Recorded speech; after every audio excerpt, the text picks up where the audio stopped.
Okay, welcome aboard. It is Tuesday here, the 7th of September. Good things are happening. Good things are happening. October. What?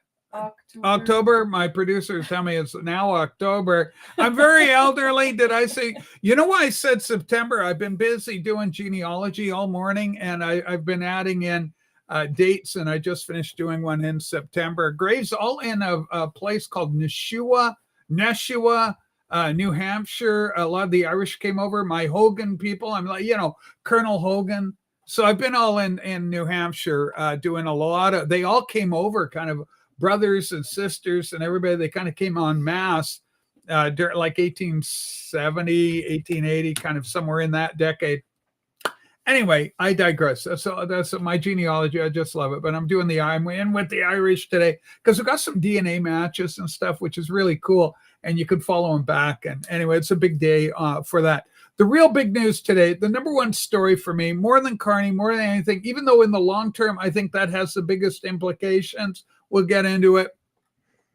But it's Tamara Lich and Chris Barber received their sentences today. Now, these folks, for our American friends, they were the de facto leaders. They were the faces of the trucker convoy. They were seen as the leaders of this incredible, Canada's finest hours, you may want to call it.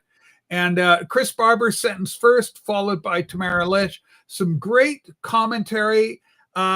We're going to go to Blake very shortly, my partner here. Not that kind of partner, you perverts.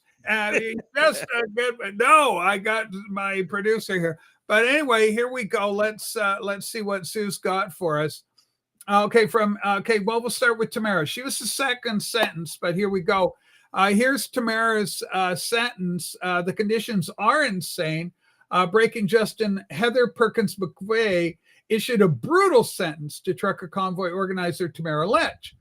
Conditional sentence, 18 months, less time already spent in custody. They threw her in jail for a while. Therefore, 15.5 months. First 12 months house arrest, except to and from court. Medical emergencies, appointments, religious service. Well, thank God she can go to church. 5 hours a week for shopping. Go to her coming grandchild's birth. Remaining 3.5 months curfew between 10 and 5 a.m. So you can't go out after 10 at night. You can go for a medical emergency. You get 100 hours of community service. Well, she's already served her community service in my viewpoint. But I mean, this experiment, let's do Barber's sentence. Grab that. I got a link for Barber, simply titled Chris Barber. We'll write that down. He gets to keep Big Red, folks. The government wanted that. They can't get it. That's not part of the sentencing. Praise God for that. Wolfie Baby, welcome to the show. Conservative-minded friend of ours, south of the border. I'm in Nanaimo. Blake's in Victoria, both of our hearts. Well, I don't know. I can speak for myself. My heart's in the U.S., but anyway, I digress. Okay, scroll up, Sue, please. Sorry. All right, breaking news. Justice Center for Conditional Freedoms. Chris Barber has been handed an 18-month conditional sentence. Sentence going to be served in the community, not prison. Good. Chris must remain on his own property during the first 12 months of his sentence, except for employment, where he can drive. He's a truck driver. Legal, medical, religious, same kind of thing, 10 and 5 curfew. Justice Heather Perkins McVeigh stated that Mr. Barber came with the noblest of intent and did not advocate for violence. I can't stress this enough. He came with the freedom of association, the freedom of assembly. He came with that, with no intent to harm, to do anything. The noblest of intentions. Certainly did not advocate for violence.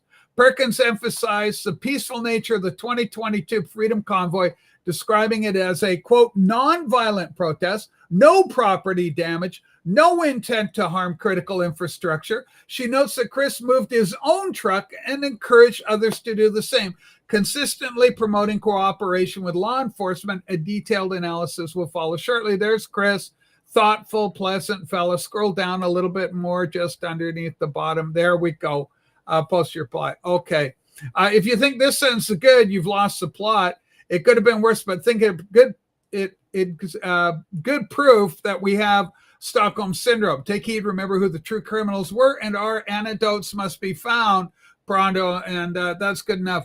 The point is, these are excessive, despite the fact that there's no jail time. I thank God for that. But keep in mind, the temptation is to be angry, to storm the Bastille, pitchfork your way, rabble, rabble, rabble, as South Park might reflect or present. But as Sue says, there should be no charges at all. It's peaceful. We got film footage. I don't even know if I grabbed it today. There's film footage of protests smashing the fuck out of windows. We got an ISIS participant who was in ISIS and came back to Canada and got a day in jail for their trouble. Oh, sorry, beheaded a few people, allegedly. But that's all in the past now. I'm good to go. We got people with way less than that. It's an outrage. It's disgusting. I am grateful that they weren't sent to prison. But keep in mind, blessed are you when men persecute you and revile you and say all manner of evil against you. For my sake. Yeah, for my sake. And Tamara is a Christian, and the beauty of the woman's spirit, she says, not my will, but thy will be done. She said this 5 hours before sentencing, thy will, and she goes, thy with the capital, not as I will, but as he wills, capital H. She knows who her allegiance is. Praise God. I don't have any gratitude to the Canadian government for the sentence handed down. Even though it's not jail, it's still not adequate. I'm not happy with it. It's still wrong. But I remain hopeful. I've never been more hopeful for Canada because of what's going down with Trump and Carney. We're going to get to that. Yep. Blake, thoughts on the convoy or the sentencing or anything you want to comment regarding Tamara and Chris's sentencing? I'll try to be brief. I got a ton. Holy smoke. This makes me erupt like a volcano. Yeah, it's very emotional.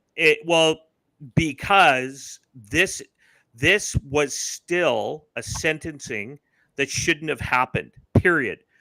The courts have already ruled that the Emergencies Act was illegally implemented by the Trudeau Liberal government that all you clowns with your elbows flapping around right now like chicken dancing allowed those bozos to get elected again. Those are the people that should be doing jail time because they use an illegal measure, a crime against humanity, against the people of Canada. That was a crime against humanity. And that's what happened in Canada. The government declared war on its lawful citizens who were standing up, doing what, as that judge just shown, we saw in the statement, that it was a peaceful protest. There was no vandalism. There was no damage. They were cooperative. They did what they needed.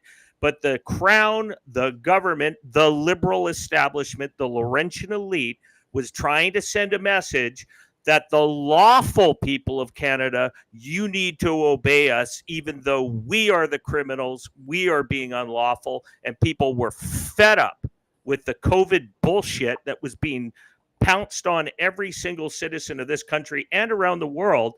The biggest issue here is that what the trucker protests did, it spurred on a worldwide rebellion against this autocratic, technocratic, global cabal of globalists, despotic people that were running this bullshit worldwide. So this isn't just a punishment in Canada. This was sent from the WF and their cohorts within the Liberal Party. You need to punish them because they triggered a problem in Europe. They triggered a problem because the farmers got up in the Netherlands, started doing the same thing. There was equal protests in the U.S. They'd never seen anything like it. These guys kicked the floodgates wide open on the discontent and the fed up with the lies and the crap that we had tolerated over COVID and their extremely brutal measures that they did to essentially make a plan to make sure that populism wouldn't grow around the world.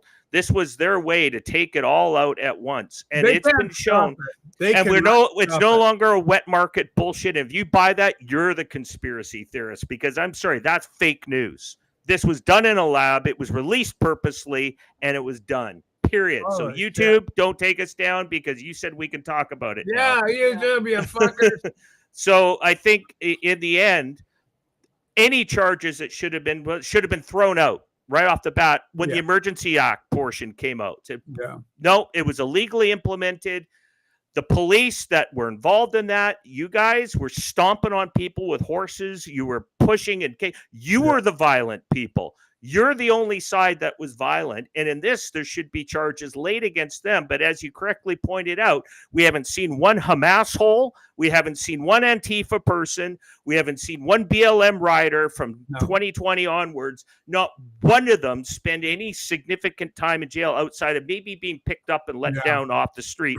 And they've beaten people, destroyed property, killed people in the U.S., maybe in the U.S., in Canada, not as much, but we saw all the vandalism widespread, and to this day continue to block traffic in the street. On this day, October 7th, when Israel was attacked by Hamas, where over 1,000 people, 1,300 people were brutally murdered for no reason other than just being Israelis, being Jewish. And here they're still doing it today, blocking traffic in the streets, doing what they're doing. Not one of them is spending a time in jail. And there was an article that just came out recently this past week where it's shown that none of them are receiving any charges. Not one of those people.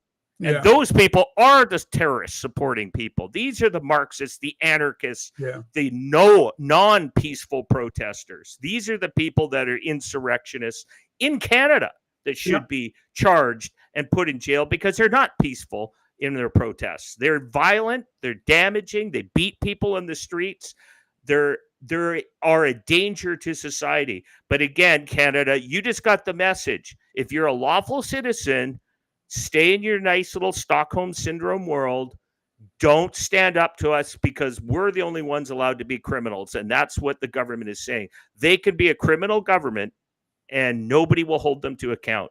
So Chris and Tamara should had at best maybe something like $1 to pay $1 or whatever, and that's it. But in the end, the charges should have been thrown out. They should have been said, this is ridiculous. A judge should have had guts, but we're being sent a message in Canada. Obey. And that's the point. And I'm wondering if the involvement of the U.S. Trump administration may have said something in behind the scenes about it, because these two are very popular even within the MAGA circles in the U.S. So I have no doubt that there's been some voices behind the scenes. You better not put them in jail. And because he's already said it to Keir Starmer, you guys are putting people in jail for tweeting things. And you can guarantee America's not going to allow that to happen across their border in Canada. But hold on. We still have problems in America. We got Christine, I want to say Chris Stevenson. She's the Arizona whistleblower that said, hey, this election is fraudulent. We got problems here. There's she was an overseer. She was one of the registrars, or I forget her exact title. And get me her name, Vinyl Community, or whoever's watching this freaking thing. Who am I thinking of? Their name Stevens or Stevenson. But anyway, Christine, she's in jail right now. She's like 75 years old or some bloody thing. Anyway, we want her out. Free her. Because that's just ridiculous that she's in jail. So, Trump's doing what he can do, but he can't do everything. The world is a mess. Hello, Rachel Sue, Blake, and Wolfie. Hello, Pika. We love Pika. You're doing great, buddy. So, but there's a lot to be grateful. And Frank, obviously, one of us is with us. Frank here. Eric, I was saying hello. Great. Thanks, everybody, for being here, first of all. We really appreciate it. But we think this is important stuff that we're discussing. I've never felt more positive, despite all the problems in Canada, despite C8 or whatever the hell they're calling it, this free speech bill that they're going to say. C9. C9. It sounds like some sort of fucking plastic explosive.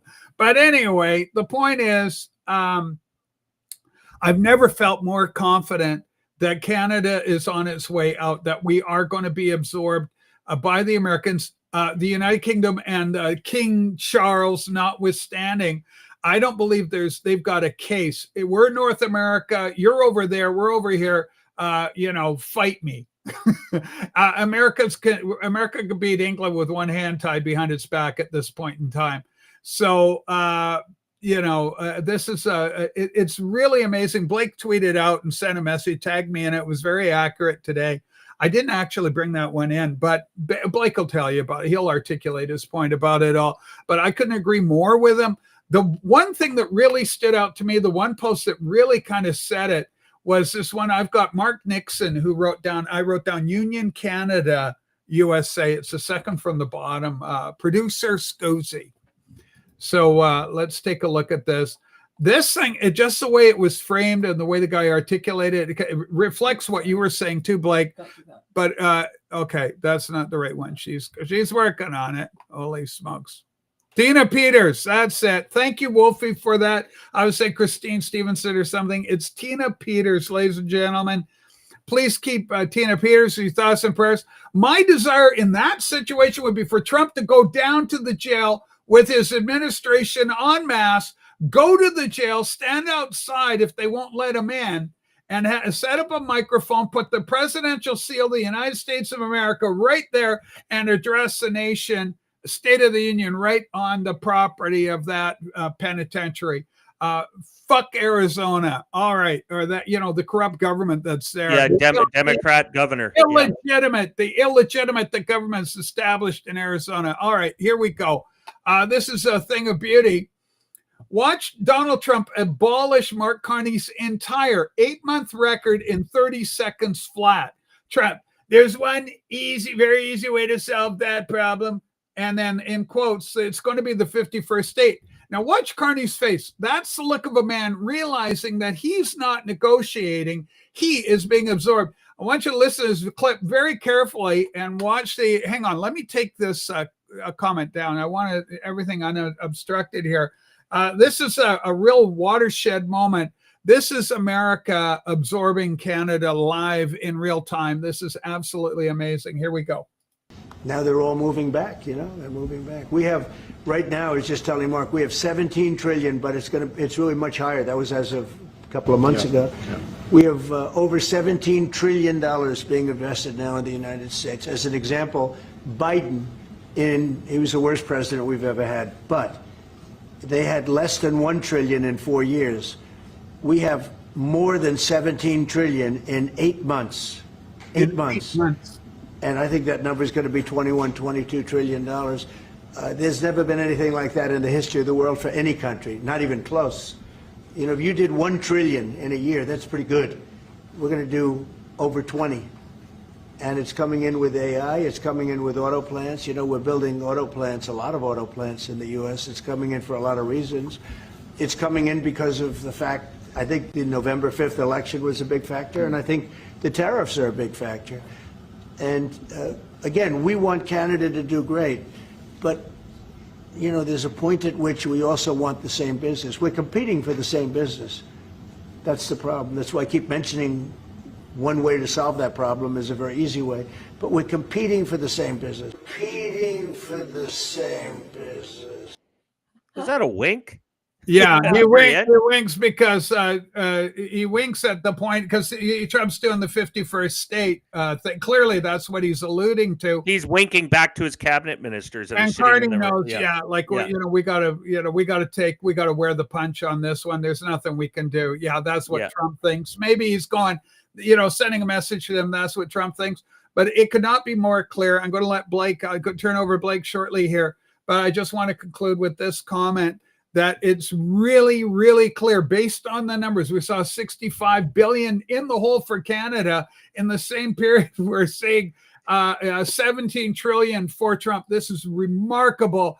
Canada's getting squeezed. We've already had our financial watchdog say Canada is in a critical position and that Canada, as we stand right now, is unsustainable. Unsustainable means it cannot stand. It absolutely must fall. And this is why I don't worry about Bill C9 or whatever kind of restrictions on free speech or kicking us off the internet and finding and taking everything we have. Yeah. Criminalizing us so that we can't even get into the United States because we'd be marked as criminals trying to get in. We'd have to sneak in as illegal refugees trying to escape a despotic regime up here. Trump knows what's going on. He played Carney like a fiddle. It's never been more clear. The path is clear. Canada will be absorbed. We are being annexed financially, even as I speak. And the USMC, whatever the hell, United States Marine Corps, whatever that frickin' trade agreement is, whatever we call that, US, Mexico, Canada deal, that thing is up for renewal in 2026. And in 2026, Trump said, well, we're going to address some stuff. And also, the Alberta separation vote is coming right up when US, Mexico, Canada trade agreement is up for renewal as well. Very interesting times. If you're separate, looking down on all this, I'm telling you, man, Canada is not long for this world. We are collapsing. We are a failed state. We're a failed country. 36% of our population just got here in the last 10 years, ladies and gentlemen. That is not a country. That is a frontier, right, for the picking for these newcomers. Glory to God. Praise Jesus. Blake, take it away. Yeah, well, there is one number stat there when they were on Mark Nixon's video, the 85 billion. I would dispute it's closer to a $500 billion. And this is data that was shown that this began before Carney. This began during Trudeau. That over a $500 billion has fled, and this is private capital fleeing Canada to the United States. And if you take a look at the pension funds, again, I always point to this. The pension funds are where all the big money is. That's where the $1 trillion asset managers follow the money. You follow the money. It's always follow the money. You got BlackRock, Vanguard, State Street, and Brookfield, where Mark Carney came. And I'm not 100% convinced, as I said, that Carney came in and he is being, the wink was, his disdain to that comment, or he was kind of, flipping back to the, we'll get through this kind of to his cabinet ministers. But the point is, they've lost. And I'm talking about the globalists. The globalists have lost. Carney was a general from the WEF. He came through the roots to the central bankings. He was a central banker in Canada, central banker in England. He's a citizen of Ireland. He's worked with the WF. He was Brookfield's top guy, which runs over $1 trillion in assets. And of course, he's buddies with Larry Fink from BlackRock and the whole gang, State Street, all of them. And let's remember, who did Brookfield invest in to help free speech? This is what's funny. When Carney was in Brookfield and Elon needed money, capital, to buy X, to get out of the hands of the Democrats and the global elites, it was Brookfield that lent Elon the money from their asset management collection, which is run by what? Union pension funds and public service pension funds. That's where they get a huge amount of their investment dollars from, out of Canada. So elbows up crowd who all run around in Canada. Guess who he supported? Elon Musk and free speech. So you just start following the breadcrumbs. What happened? In the fall of 2024, Carney moves Brookfield to New York City after the presidential election. They announced it. They're doing it. Yeah. Then all of a sudden he arrives like the anointed one when Trudeau stepped down to just miraculously show up to take over Canada. Carney is a receivership manager. He is here to deal with the receivership management of Canada. It is bankrupt, as you said earlier, and broke. The only desperation that they did is they thought they could swamp the Canadian population, because Canada has like a 1.3 population growth rate, which is below. That's when you're into negative growth. That's when you become a dying country. You have more people dying than are being born. So they tried, there was a desperation. They could swamp us with cheap labor from third world countries, primarily India, and bringing them in the millions, and thought this was a desperation attempt to try and bolster what was left. Meanwhile, these guys were funneling billions and billions. I'm talking about the government workers, the government of Canada, the Liberals, their cronies, their buddies, were just shuffling billions of dollars. Nobody's even chasing it anymore. We had, what's her name? They called the Climate Barbie, lost $100 billion where nobody knows where it went. Yeah. Billions gone to the Ukraine, billions have gone to Europe. And I think they thought at one point that they were going to win, that the WF world order would win, Trump would be gone and in jail, all that stuff would be happening, and we would be now into the new world order with whoever would be the Democratic leader at this point, because Biden would have been, puppet Joe, dead being pulled around there, dead man walking. But the point is, Trump won, MAGA won, Argentina won, with you're starting to see Bolsonaro, I think, is going to not go to jail. I think they're going to save him. I think Trump's going to put a lot of pressure on Brazil. No more screwing around. China's been read the riot act. You guys are not going to flex on the world anymore. And I think what we're seeing now with Canada is what you just described. It is Carney's been brought in to bring it over into the United States from the left. And reason why is because the elbows up chicken dancers all across Canada. If this was Poilievre's doing it, there would be riots and violence in the streets. Because look what the left wing does already. Violence and riots in the streets, and don't get charged for it. So he's going to bring it from the left. And if you go on to X right now, go look at all the typical liberal boosters out there, all their propagandists that are on X right now are all trying to spin the messaging here to continue to do it. I watched that entire White House discussion this morning, the whole thing. It is not an elbows up. And for Trump to give so many accolades to Carney has been given accolades to Trump. They're trying to say, well, he's just kind of buttering up Trump. Well, no, Trump was actually given. Carney got supported. Carney got supported and endorsed by Trump. Poilievre got the shit knocked out of him by Trump. He didn't want that guy. So let's talk about that. Yeah, hang on. Let's go show. Here's Carney in action praising Trump to the ends of the earth and back. It's quite remarkable to watch. Quite the love in. Watch Mark Carney praises Trump, says Canada supports his efforts as Trump jokes about Canada becoming the 51st state. We know where Trump's at. We know what Carney's saying. It looks like Carney's elbows have been completely removed. All he did was kiss Trump's ass. Okay, big Trump, and God bless President Trump. Here we go. Well, thank you very much, everybody. It's an honor to have the Prime Minister of Canada, Mark Carney, who I have made very popular. He's an extremely popular Prime Minister. And I'm very honored to do it because I liked him right from the beginning. I've liked him, and we've had a good relationship. We have some natural conflict, but we will probably work that out. But we've had a very strong relationship, and your hosting of the various countries that showed up, that was a beautiful job you did, and I appreciate it very much. Thank you very much, Mr. President. If I may, you kindly hosted me and some of my colleagues a few months ago, and I said at the time, you are a transformative president. And since then, the transformation in the economy, unprecedented commitments of NATO partners to defense spending, peace from India, Pakistan through to Azerbaijan, Armenia, disabling Iran as a force of terror, and now, and I'm running out of time, but this is in many respects the most important. The merger of Canada and the United States. That wasn't where I was going. That's where I'm going. Solemn day of. All right. Is it gone for now? All right. So anyway, you can see the boys. It's a real love fest. My favorite moment in the whole thing, we got a Trump one-liner. Do you want to just because this is just comedy gold.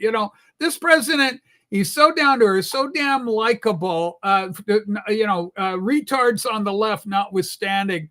But for you and me, Blake, and for people of our ilk, we love this man. Boy, I love him. I don't know. Are you in love with Trump? Yeah, I've been in love with this guy for a long time. He's just absolutely amazing. And he just gets better and better and better. Now, this Sean Rickard guy, here's an important point before I go into this.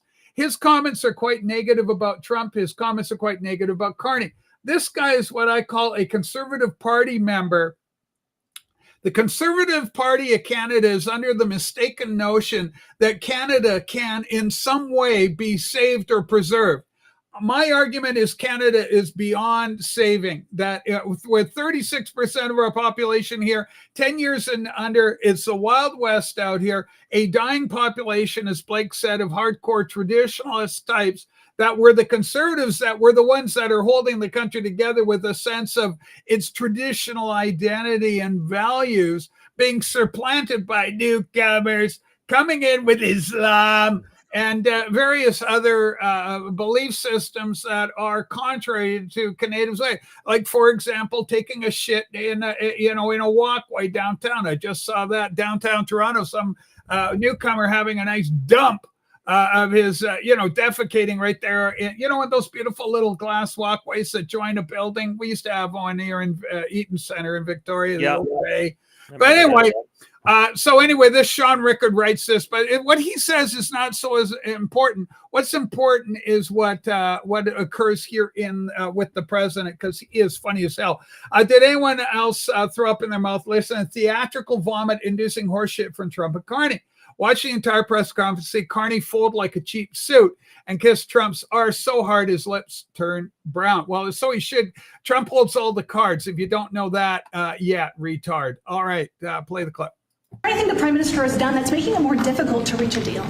Say it. Is there anything that the Prime Minister has done that's making it more difficult or easier to reach a deal? No, I think he's a great Prime Minister. I mean, he could represent me anytime. I will tell you, I'm not saying that because, no, he is a very strong, very good leader. He's a nice man, but he can be nasty. He can be very nasty. Maybe as nasty as anybody. How? I think Canada. Let me put it this way. I can tell you this because I deal with lots of leaders all over the world.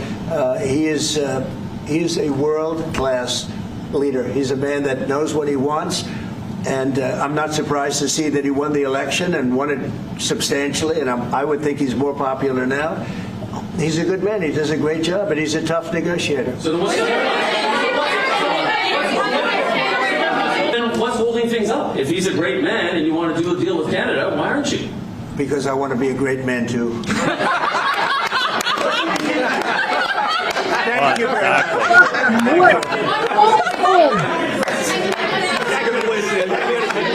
How fucking quick is Trump? That reporter goes, okay, so if it's so great and he's such a great guy, what's holding things up? Because I want to be great too. That is perfect Trump. That could have come out of a 20-year-old. That is a quick, sharp mind, a whip. Yeah. That retort is fucking gold. Youch. What a frickin' burn. Absolutely glorious response on Trump's part. We'll go to Pat's radio and then we'll turn over to Blake. How can all the Canadian libtards reconcile what Carney just said about Trump and their insane Trump derangement syndrome? Because Trump deranged syndrome is just that. It's a derangement. It doesn't require facts or logic or critical thinking set. It just requires a knee-jerk negative response to Orange Man bad. That's all it needs. Yeah. Shouldn't the elbows up crowd disavow Carney for endorsing Trump? They cannot, because they're in a rock and a hard place. They have nowhere to turn. This underscores Blake's point that Carney's the perfect bag boy to carry the goods, to say, here you go, Mr. President. Here's Canada in a bag. I'm handing it over to you. Shake hands. It's been a fun ride, but we're now, for the benefit of Canadians ever looking forward to a bright new future, this is a new reality, and it's the pressure. Just picture a vice getting tighter and the squeeze and the squeeze. Remember, we just had our economic watchdog here in Canada tell us that Canada, the way we're going, is unsustainable. Which is a polite word for bankrupt. Yeah. I think they're both full of shit. I don't know if you mean about Trump. Trump's not full of shit at all. Trump is absolutely glorious and magnificent. You're watching a master at work with Trump. Yeah. It's unbelievable what's unfolding here. I've never been more convinced, based on the exchanges that we're seeing. Trump just said right there, Carney's going, like Elvis. We had Rob on the other show. Actually, he was saying, you could actually hear him. It was in an agreement. Well, that's what I'm saying. Exactly. It wasn't like just kind of going along with the hold on, conversation. Hang on, Pitbull. I'm going to finish and I'm going to turn it over to you. Yeah. So what I'm saying, you saw it flash up the 17 trillion And Carney, all he can do is go, yeah, that's happening. He's not going, well, actually, Mr. President, with all due respect, we're seeing your economy in great trouble and this is really hurting. He doesn't go that way. He just simply acknowledges the simple fact that Trump's numbers are correct. Those numbers are real. And as Trump's talking about auto manufacturing AI coming in the United States, we're losing jobs. Our auto sector is going down. And Trump just announced yesterday, for the love of God, that the trucks and large trucks coming across the state, these are vehicles that they're building. This is the auto industry, are going to get a 25% tariff slapped on them. Coming in on November 1st, is it this month or next month, beginning of next month? All right, what do we got, Sue? And then we're going to go to Blake. Keeping in mind, he didn't say 8, he said 1 trillion on this. Yeah. It's the comment section that I want to go to. Okay, comments say, well, you got to run this segment because I'm not on charge. I don't know what this is. I'll read the thing and then you go from there. Breaking news, Carney says if he gets a trade deal, the USA, Canada wants to invest $8 trillion into the U.S. economy in the next 5 years. Carney is terrible at math, actually turned Canada the 51st state.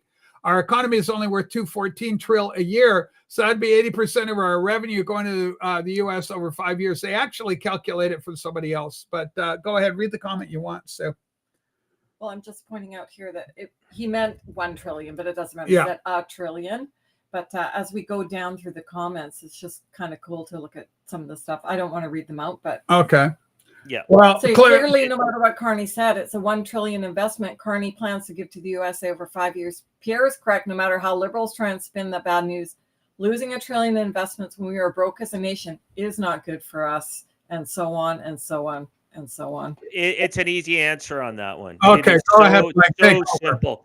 It's exactly what we've been talking about now for quite some time. It is the pension funds, folks. It's worth well over $1 trillion. Canada has probably 2 or 3 trillion in pension fund investments across the country, both at provincial, municipal, and federal levels. I'm talking about public employee pensions, union pensions, and also private pensions. So there is private pensions out there as well. These asset managers run it all. When Trump, this isn't in Canada's economy. It has come from Canada's economy over decades, developing wealth, investing those pension funds through the asset managers into U.S. investments, European investments, Asian investments. Trump read the Riot Act to these guys. Stop investing in China. Stop investing in third world countries. Stop destroying American jobs and Canadian jobs. That's Trump's trying to defend Canada here too. That's why he's saying, join us. I'm not going to annex you, but just join us. Like, well, I think he is. And I think it's unavoidable. My opinion is that he is going because we're going to be financially unsustainable. Well, it's not going to we're the annex capital in North America. Yeah. Our borders are bringing in Trump wants to stop. He can't annex Canada. He doesn't have the power to do so. It falls within the states in their constitution.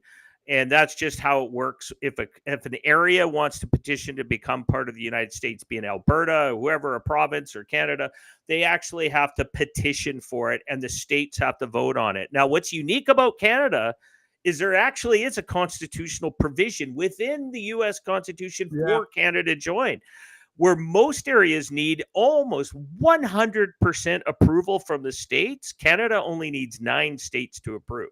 So that was done at the beginning of the foundation of the United States because we were all colonies of Britain at the time. Let's remember that. Yeah. Colonies of Britain, both up in Canada and in the US, and who broke away. And they were saying because there was loyalists in Canada that they would be able to join as well. So that has never been removed. So you're only going to need 9 states to say, come join. You want to join the U.S.? Yeah, and we could do that. But my point is, it's not annexation. It is a bankruptcy. This is the problem. They're taking the assets south. We're witnessing in Canada probably the greatest level of propaganda maybe in the history of the world outside of those that live inside of North Korea. At least the people in North Korea, they think their leader's a god. I mean, that's how crazy it is there. We're right there. We're right there. The whole elbow's up. It's just a cover for what's happening by the Laurentian elite, who are the the wealthiest people in Canada. They run the machine. These are the Hudson's Bay Company people who have moved over the last century and a half to control the industrial side of Canada, who own absolutely everything, because Canada doesn't have a full, true capitalist society. It's a highly managed society, highly managed capital. For them to be able to make the transfer to a U.S. system, it's not going to happen at the snap of a thumb. It's got to take. It's going to take time. That's why Trump and Carney are working together to put on the production to make it happen over time. These guys are transferring wealth. Give me a time frame. Well, I'm saying it will take at least 2 years, but you just saw it in those things. They're saying a 5-year commitment, right? That 5-year commitment to transfer assets and wealth, because you have to do that. It's not something you can just move $1 trillion worth of investment assets, or 2 trillion or 3 trillion in assets over to the U.S. or into U.S. interests. But there's got to be a two-way street on that. For Canada to be able to join and take part in that, America, if you're negotiating the backseat, what are you going to be talking about? What are all the unfunded liabilities? You're going to put a business hat on, take your socialist Marxist crap, Canadians, off your head and think like a businessman. You're not going to take on a country that has liabilities that doesn't turn into a profit center for your country. Canada is in net loss right now. Our resources can't fund the liabilities. It just can't do it on its own. Well, we're not even using our resources because we're saving the planet. Well, that's I think part of the myth that they have portrayed over Canada. They're holding it back as an asset, part of the loan guarantees. Like, that's kind of part of that. So we can use all these structures, including land claims arguments, to kind of hold everything up so that we have all these resources that could be held as collateral to move this over. So you've got resources, you've got human resources, but when you have unfunded liabilities, what's backing those unfunded liabilities? I'm talking about aging Canadians currently on pensions, Canadians going to be heading into pensions, Canadians living off a healthcare system that currently they're funded out of their pocket through, not through their direct, but through taxation. Yeah. And which is collapsing as well right now as we speak in Canada. So America is going to say, if we're going to take that on, you're going to have to move those $1 trillion assets, being pension funds, investment funds, into the US. You have to convert it over. That's the only way America would accept this, because they want to make sure they're not going to be at a loss. What's the net benefit in this? Of course, there's all more benefits than there is cons. Canadians, well, yeah, we're going to lose our sovereignty, but we've lost our sovereignty a long time ago. We've never had our sovereignty. Yeah, we've been China now for, that was the attempt, but Trump's defeated that. MAGA has defeated the Chinese threat on North America's soil. It is over. It's finished.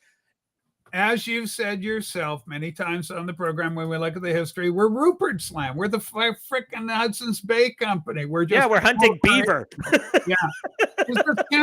Canada's never been a country like the United States of America. It's not a republic. We didn't have to fight our way into existence. We were legislated into existence. Yeah, resource extraction through corporate agreement, and through promises made. Confederation. Give us a railway that extends from coast to coast, and then British Columbia will join. If you give it, Vancouver Island, we're all happy to join in. If you give us a railway to join, connect. I think what you're saying there, Susie, about how do we lose our sovereignty without being annexed? It's very simple. It's kind of a two-step process. Step one, economic security union and market. So basically, we create a EU of North America. It's a Canada, US, possibly Mexico, into a European-style union, but under a US constitutional structure, not like a EU. We do not want a EU type system here. What happens to the Laurentian elite in that scenario? Well, they're having to change their investment strategies, right? So they're now having to transfer from a monopoly to a competitive market where you're now competing against U.S. businesses that have been held back at the gates, right? But now with a new world, we're in a new world. We're in a digital world. We can market businesses globally now. We've been in this for a while, but it's even getting more with high tech. That is changing rapidly, which has also made a more unstable world because of these situations. Canada has no choice but to join up with an economic union with the United States. It's going to be a security, market, currency union like the EU. We'll fall under U.S. protection. We'll have some form of legislative control for a little bit, administratively, like a territory. Think about a U.S. territory that hadn't joined the U.S. yet, but it will be like a protected territory. It will have its own governor, its own, et cetera, provinces. Then they will start the slow process of each area defining their entrance into the Union of the United States over time. That's going to take time. That's dividing areas into states. The provinces can't just, well, we're just going to go over like we are. We may not see how we see provinces today. They're too big. They're huge land masses, hard to govern. When you look at British Columbia, look at Alberta and Saskatchewan and Ontario and Quebec, they're massive territories land-wise. Yeah. They could be split into 2 or 3 states. That, like, you don't need to have that. And that might satisfy how they're going to balance the Senate, how they're going to balance the House of Representatives doing that. And that's a lot of work. That's not something I think America would say, okay, let's walk into this carefully. We don't want the culture shock, nor does Canadians. Look at these elbows up nutcases. They're not going to be able to handle that. They'll choke. Well, they're like the blue states. So I mean, those guys are our Democrats. So that they are. Yeah. But they want to hold on to their Canadian identity, and nobody's going to say that. Hold on to it. We'll still be hockey. We'll still be all that stuff. Trump loves hockey. He's talked about hockey. You still get your hockey. You'll still get your arenas to keep hockey. Yeah. Well, that's what it is. Watch your gladiator sports, Canada. Have fun. We're not going to take away your Canadian beer. You'll be able to compete with your Canadian beer in the U.S. as well. And guess what, Canada? You won't have to pay obscene prices for milk and dairy products and all that kind of stuff either. Yeah. Did you see that today in the discussion? The dairy's got to go too. Well, and he's right. And Canadians should not be elbows up on that. You're complaining daily of the cost of living is skyrocketed. Groceries are gone through the roof in Canada. Nobody can afford to live here. You got youth people in tears saying, I can't stay here. I can't get ahead. I can't live. It's too expensive. Yeah, it's a joke. It's broken. And the only people that are surviving are the boomers with their big pensions and inheritances they've received. But the youth haven't received that. The younger people are struggling. We have mass opioid problems, depression, suicide, sponsored by the government. Unemployment. Yeah. Yeah. You're talking about MAID and all that kind of stuff. That's their answer right now. But this is going to change. This is going to change. And it's going to take time. I think we'll see the first signs of this by the end of 2026. They're going to go into the midterms in the U.S. and Canada will be coming to an agreement. And Alberta will be basically saying it's on.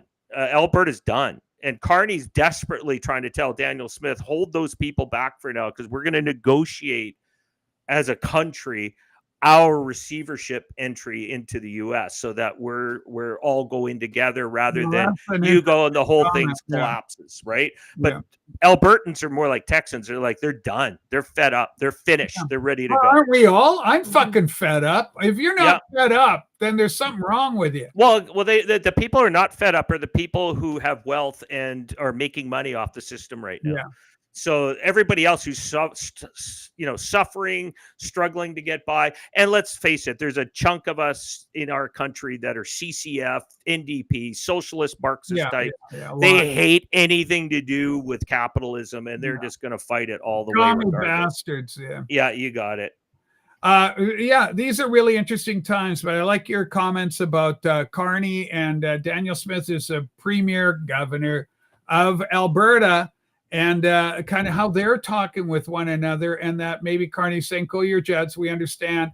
I don't even know what her position is really. I mean, a lot of what she says, I'm all Canada, but they have to say this thing in order to currently, with the current state of things, to be politically viable in the Canadian on the Well, Canadian. and she knows there's a huge amount of Albertans that are still living off pensions and stuff connected to Canada, Yeah. CPP, OAP, all that kind of stuff. Yeah. That's why she's talked about converting over to an Alberta, their own pension management, much like Quebec has. Yeah. That would actually protect them and shield them from making a shift into the US, that those pensioners would be protected. And I think that is the biggest struggle. That is going to be the hardest part of that entry into the US, which it's going to have to be in steps, but may move quicker only in the event if there's some kind of global war that breaks out with China and a big player like that. Then we might have to move faster. Yeah, we've already got the Americans, the Trump administration is talking with Alberta, representatives from that province, in order to facilitate, and there's money already set aside to some extent, a token amount admittedly, to help facilitate Alberta's separation. The fact that Canada stood up and recognized the Palestinian state, then Trump can very easily stand up and say, well, we're supporting Alberta and free Alberta, free Palestine, well, free Alberta, I mean, what goes around comes around. A lot of tension. Canada feels to me, I remember as a little kid, I tell the story where I was given a little airplane by my buddy's dad. He got a brand new balsa airplane, the old rubber band things, you twirl them up. I still remember this. He got a beautiful red one. His old one was black, and his dad said, hey, kid, would you like this? Oh, golly, mister, I'd love to have a little airplane. And so he's winding it up, and while he wound it up, his big man hands, he wound it so much the thing just exploded in his hands. He just overwound the thing. And it destroyed it. It's balsa, it's very fragile, and it shattered in a million fragments. That's Canada. It's being wound so tight right now. And already, again, I go back to this economic watchdog that is unsustainable. Big problems, big frickin' problems in Canada. Let's go to this $1 trillion point again, because I thought Mr. Sunshine is a good accountant in Canada here. Mr. Sunshine. He's a local boy, too. He's here on Vancouver Island, I believe. Oh, we should get him on the show. 1 trillion, Mr. Sunshine Baby Sue. Do you want to grab that clip and we'll roll that one up the flagpole? Hey, Steve, how you doing? Lots to discuss. We got a big day here. Big news in Canada. Boy, oh boy. Another thing before I go into this, Blake, is another beautiful thing is the fact that Canada's government did not jail Tamara and Chris, because if they wanted to, it's not out of the goodness of the judge's heart or the state's wonderful loving conscience that they didn't go to jail. It's a losing move on the state's part. And they weighed their balances, the plus minuses on imprisoning them. And they realized it's going to be worth more trouble than it's worth to them should they do that. Mark Carney announces Canada will invest over $1 trillion in America within the next 5 years. Putting it in perspective, Canada is currently worth $3 trillion. 1/3 of Canada's value will then be invested in the USA. Brando, Carney might be the greatest conservative prime minister of all time. I'm coping. Yeah. Well, look at that one asset that's worth almost $1 trillion. The Canada pension plan is almost $1 trillion. So how do you bolster it and make it in 5 years? It'll be worth $1 trillion. You move it to the U.S. and you make even more money for the people who are receiving it. Again, the investment into the future, Canadians will have to be on U.S. Social Security. Yeah. And I think the whole idea about annexation, I mean, I granted your point is, I think, correct that, you're right. We can't just unilaterally go, okay, we're going to annex the joint and take it over. But, through whatever terms, whatever words, however you want to phrase it, however you want to envision it, the end result, Canada as an entity loyal to the Crown of England, though it's over. England's over. England is collapsing around itself through its own failed immigration policies and the crackdown they have on free speech there. I just don't think Canada can do what England does. We're too close. I'm reminded of an old Marvel comic book of Dr. Doom overlooking Yancey Street. They call it Yancey Street, New York. Where the Fantastic Four are walking as small figures in front, and there's Doom overlooking the city skyline. That's Trump overlooking Canada. We're very small, and there's this overarching, powerful figure in the form of Donald John Trump that will not allow certain things to go unaddressed. And I think it's really, really important to recognize that. Okay, UK council set to ban Christians from praying for people. Christian preachers could be jailed for up to 2 years. This is the absolute state of things in the United Kingdom. You could go to prison for prayer, handing out the Bible or leaflets. Now, in Canada, North America, street preaching, and probably in England, I don't know as much about the English situation, but street preaching is a time-honored thing. You know, the old Chick tracts, C-H-I-C, I think they were called the Chick tracts.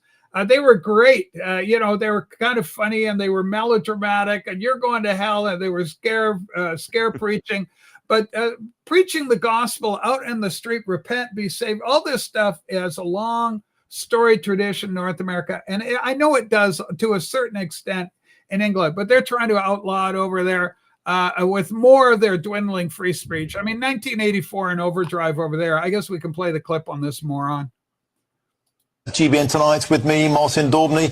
Now, the Labour-ran Rushmore Borough Council has sparked outrage by proposing a sweeping injunction that could see Christian street preachers in prison for up to 2 years if the injunction is breached. Now, over claims of causing offence or distress.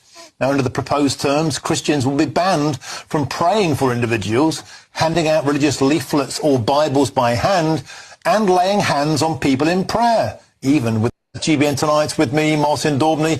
Now, all right, so they're more of the draconian lockdown, the free speech. I mean, the Bible says, preach the word, be instant, in season, out of season, reprove, rebuke, exhort with all long suffering and truth, right? This is the gospel. This is a message. The Christians share the gospel. We're told to, right? This is, it's part of our religious freedom. It's part of our religious mandate, spiritual mandate. That's why I talk about Jesus on this program. Why you talk about the Lord on this program. Blake and I are both professed Christians. We love Jesus. We believe that Christ is crucified, buried, resurrected, and coming again. That's the glorious of the resurrection. There's good news. It's called the gospel, the good news of Jesus Christ. Repent, confess, be saved. It's your one great hope. UK, well, especially sorry. Go ahead. One more, and then I'll turn over. UK has another Dr. Doom overseeing this island, Tony Blair. Yeah, he's not a good guy, but we're working on it. Keep in mind, Trump says a lot of stuff placating. He plays a lot of political speech, flowing phrases. It's all part of his style. Just sit back and enjoy the show. You're watching a movie. Go ahead, Blake. Well, I think what you're seeing in the UK with a law like this is only focused on Christians. We know it is. Because the Islamic people in the UK are allowed to do whatever they want, including praying in the middle of the street and blocking traffic like they're doing in Canada as well. So it's a one-sided law. But what you're seeing in the UK is because they've allowed such a huge amount of mass migration, the indigenous people, being the Britons, yes, are now very similar to where, say, Serbians were and Croatians when they were all forced to live together with Ottoman Empire Muslims through invasion. And except this is done a little bit differently. This is being done by the government themselves. It's self-abuse to your own country.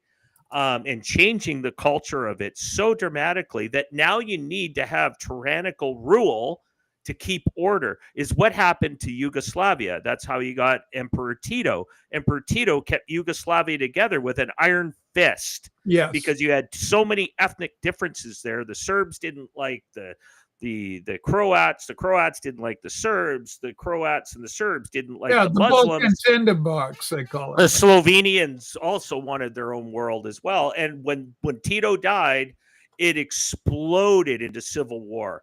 And that's what UK is walking down that step. So what Keir Starmer is trying to do, he's trying to be an Emperor Tito. He's saying, I'm going to put law and order on everyone to keep the peace, even if it strips you of your rights of free speech. Yeah. And he'll put you in jail. And that's what Tito used to do, put people in jail to hold so many ethnic people who do not share the same values and force them to live together. That's what you're seeing in the UK.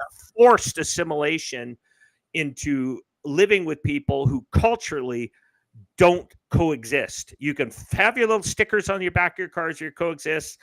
There is a fact. There's certain cultures that will never coexist with each other, and it hasn't worked in history. It just Correct. hasn't worked. Correct. Absolutely, fundamentally correct. And of course, I have a lot of Croatian friends on that. And in fact, Croatian family in terms of Joe, brother-in-law Joe, and everything.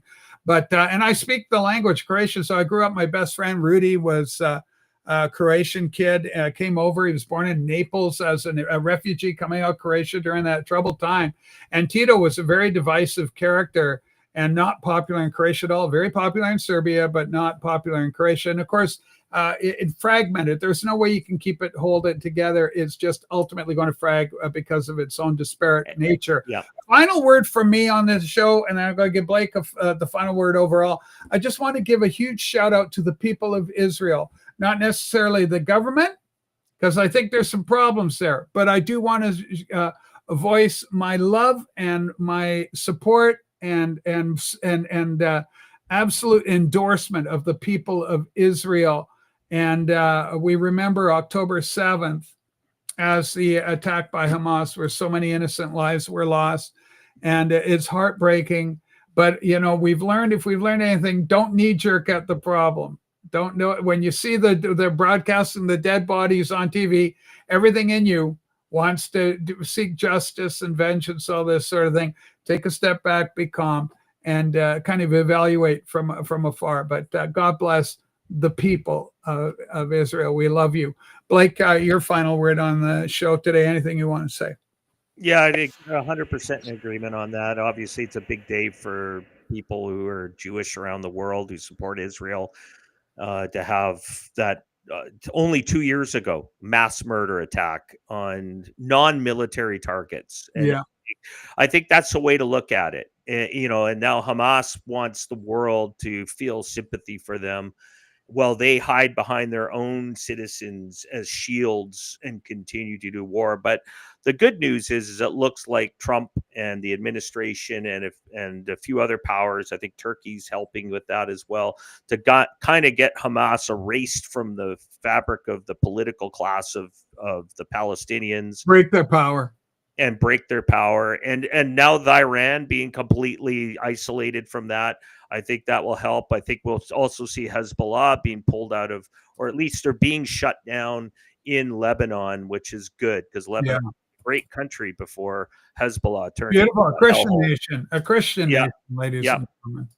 All right. Well, with that in mind, thumbs up on the program and, subscribe if you're new around here. I'm going to be back later today. I got a dental appointment, Blake. I got a smell cavity. That's got to be taken out at 3:00. So I'll be on maybe a little later than normal today, maybe 4:30, 5:00, but I'll definitely be back on my other channel. Ghost 2, it's called. It's a music channel. And it's not so much about the body politic, just more about rock and roll and stuff. I got a lot of, music we love. Blake, thanks so much for bringing really some powerful commentary and really sussing out that issue about annexation. Maybe we could come up with a different term for it. Whatever's happening, Canada is being strung like that rubber band. We're on the breaking point. American salvation cannot come